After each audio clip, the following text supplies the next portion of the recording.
Good morning students. देखिए आज आपका चैप्टर है सोशल साइंस का class 7 chapter number first on equality. देखिए इक्वालिटी क्या है। इक्वालिटी मीन्स क्या होता है। इक्वालिटी का मतलब होता है हम सबको अपने समाज में अपनी जगह पे एक साथ रहना है। मतलब सबको all are equal in the eyes of the, ठीक है, in the eyes of the code हम कह सकते हैं। तो सब और गवर्नमेंट, ठीक है, इन तो गवर्नमेंट के सामने या गवर्नमेंट के लिए सब लोग क्या हैं, बराबर हैं। All religions and societies are equal in their eyes, ठीक है। नेक्स्ट है, देखिए सब क्वेश्चन आपको कॉन्सीईआरटी मिल जाएंगे। फर्स्ट क्वेश्चन पेज नंबर 15 पे है। एक्सरसाइज का पहला क्वेश्चन क्या दे रखा है, in a democracy why is universal adult franchise important.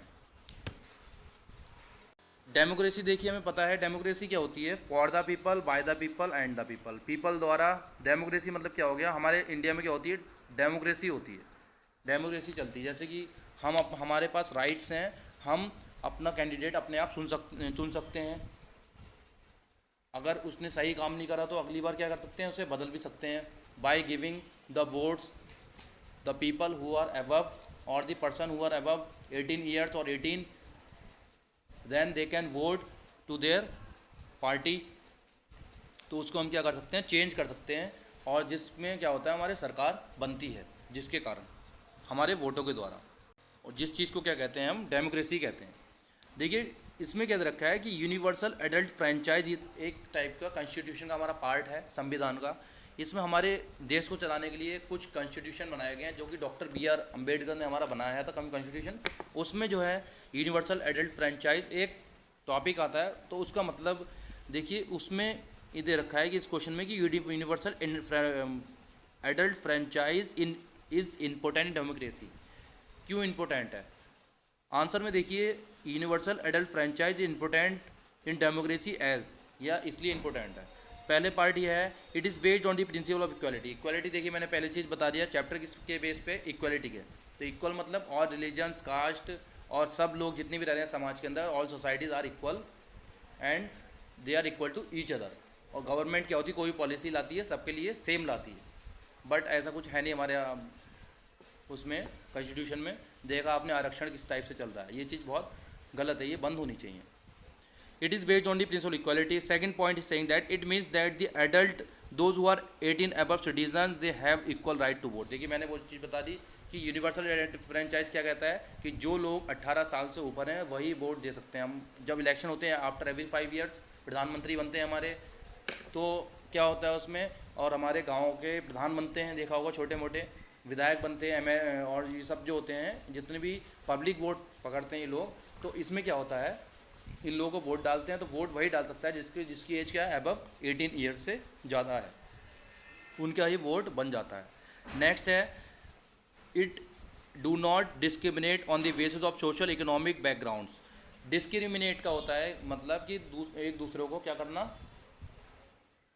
कि भाई ये इस जाति का है, छोटी जाति का, बड़ी जाति का। इसमें ऐसा कुछ नहीं दिया गया है कि ये छोटी जाति का है, ये बड़ा जाति का है। इसमें डिफरेंस किया जाए किसी लोगों में, इसमें कोई, इसके आधार पे हम सब लोग इक्वल हैं, चाहे किसी भी जाति के हों, कोई भी धर्म के हों। It is an important aspects of democratic societies.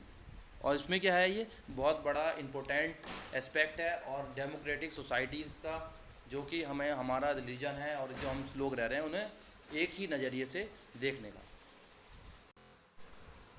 Next देखिए सेकंड क्वेश्चन दे रखा है कि read the box article 15। Article 15 के बारे में इसमें आपको बताना है कि आर्टिकल 15 में क्या क्या रखा है कॉन्स्टिट्यूशन के। हमारे कॉन्स्टिट्यूशन की बुक बनी हुई है, बहुत बड़ी है, और उसके द्वारा हमें बताया गया है कि हमें अगर इंडिया में रहना है तो इसके द्वारा हमें चलना पड़ेगा, इसके रूल्स एंड रेगुलेशन के अकॉर्डिंग। तो उसमें देखिए आर्टिकल 15 एक टॉपिक है, उसके बारे में क्या कहा गया है। Article 15 democracy of the constitution prohibits discrimination on grounds of race, religion, sex, caste और प्लेस ऑफ बर्थ। तो इसके बारे में बताया गया है कि हम किसी भी व्यक्ति को, किसी भी इंसान को उसके जाति के बिना, जाति के आधार पर, काला या गोरे के आधार पर, कास्ट के आधार पर, सेक्स कि वो मेल है फीमेल है, जेंडर के आधार पर, प्लेस ऑफ बर्थ जहाँ उसका जन्म हुआ उसके आधार पर उसको चिढ़ा नहीं सकते, उसको टॉर्चर नहीं कर सकते, परेशान नहीं कर सकते। अगर हम करेंगे तो हमें क्या होगा, जेल हो सकती है और कॉन्स्टिट्यूशन के खिलाफ जाएंगे और रूल्स हम फॉलो नहीं करेंगे उसमें हम, और उसको क्या होगी, हमें सज़ा होगी या पेनल्टी पड़ सकती है गवर्नमेंट के तरफ से। 2 ways in which this article addresses inequality। अब देखिए दो वेज हैं, 2 तरीके हैं जिसमें ये आर्टिकल की बारे में बताया गया है। पहला क्या है, it suggest state not to discriminate against religion grounds only of religion, sex, caste, place of birth और एनी ऑफ दैम। मतलब ये वही चीज़ पहले वाला पॉइंट दे दिया है कि हम किसी को चिढ़ा नहीं सकते, टॉर्चर नहीं कर सकते उसके कास्ट के हिसाब से, जाति के हिसाब से, धर्म के हिसाब से और काला गोरा ये चीज़ कलर के हिसाब से। सेकंड चीज़ क्या रखी, no citizen shall be subject to any disability, liability, restrictions on ground only for religion, race, caste, place of birth of then. देखिए कोई भी सिटीजन किसी को भी सब्जेक्ट नहीं कर सकता, मतलब कोई भी, मान लीजिए कोई धर्म है, हिंदू, मुस्लिम, सिख, ईसाई, बहुत सारे धर्म के लोग रहते हैं हमारे यहाँ, तो कोई भी धर्म किसी के धर्म को ब्लेम नहीं कर सकता कि ये गलत धर्म है, ये ऐसा है, ये वैसा है। हमें सबको इक्वल लेकर चलना है, और जो गलत करेगा उसको गलत कहा जाएगा। वो कौन कहेगा, किसको राइट है, ओनली कॉन्स्टिट्यूशन को राइट है only. The rights, the constitution have only the rights to for someone, people और एनी टाइप ऑफ रिलीजन, और किसी को भी राइट नहीं है गलत बोलने की या गलत कहने की।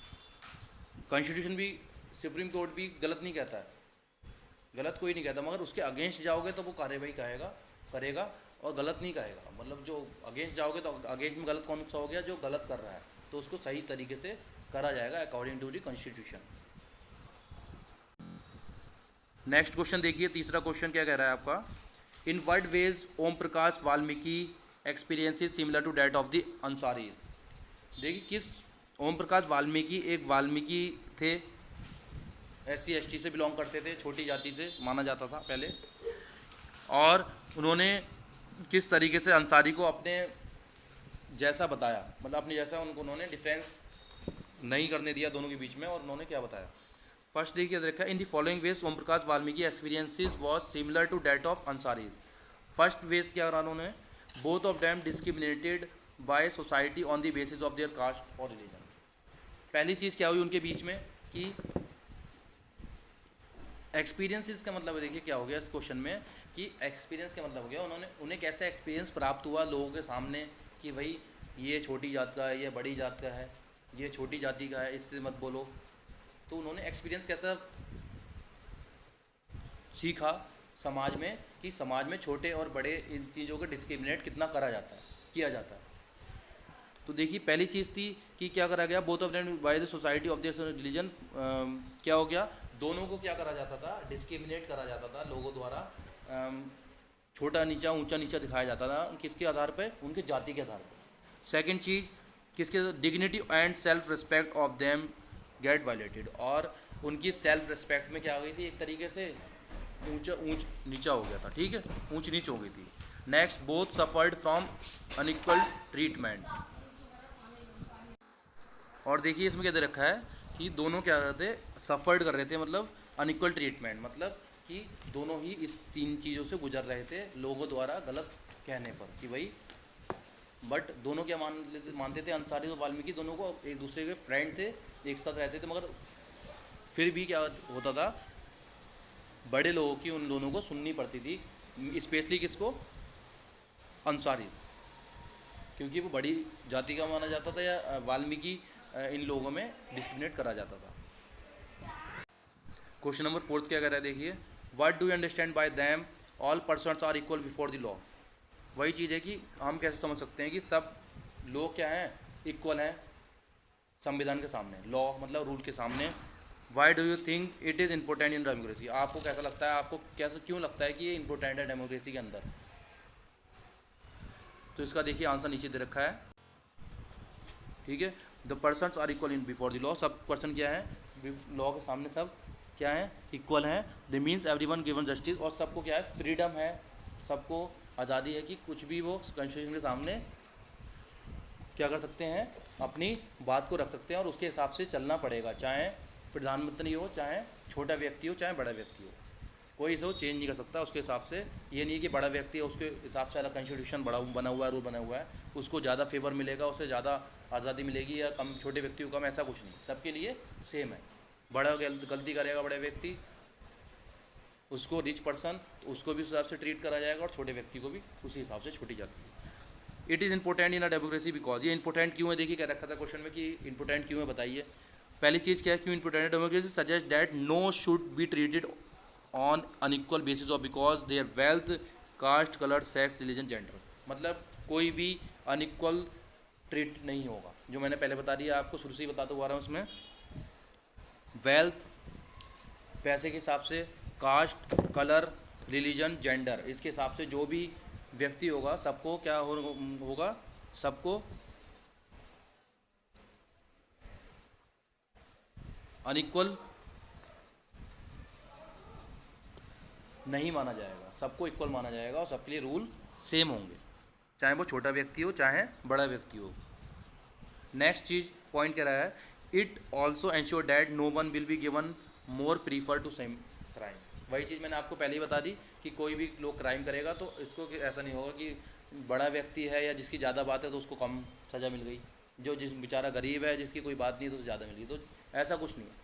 जो जिस टाइप से क्राइम करेगा, जो भी गलत काम करेगा, उसके हिसाब का ट्रीटमेंट दिया जाएगा संविधान द्वारा, जेल होगी, जो भी उसका क्राइम होगा उसके according. It provide the people equal opportunity to defend themselves public court irrespective of their social economic position. वही चीज़ है कि भाई ये प्रोवाइड करता है सब लोगों को अपनी प्रोटेक्शन लेने का, कि भाई कोर्ट के किसी का केस हो गया, भाई किसी ने एक्सीडेंट कर दिया, तो वो क्या करता है, ज़्यादा बड़ा कुछ बात हो गई तो वो क्या करता है, अपना कोर्ट कचहरी में चक्कर लगाता है, कोर्ट पे के सामने अपनी बात रखता है कि मैंने ये हुआ था, या जो भी है, वकील प्रॉपर वकील लड़ता है उनका केस, और according to the rules and regulation that is given by the constitution to the court और the whole over the country, उसको फॉलो करके ये लोग और वकील जितने भी लोग होते हैं और जज होते हैं उनको फॉलो करते हैं, और उसके हिसाब से डिसीजन लिया जाता है। It also reflects true nature of democracy, और डेमोक्रेसी का ये ट्रू नेचर मतलब बहुत अच्छी चीज़, अच्छे पर्दे को दर्शाता है ये डेमोक्रेसी कितनी इंपॉर्टेंट है। थैंक यू एंड सब्सक्राइब कीजिए, लाइक कीजिए चैनल।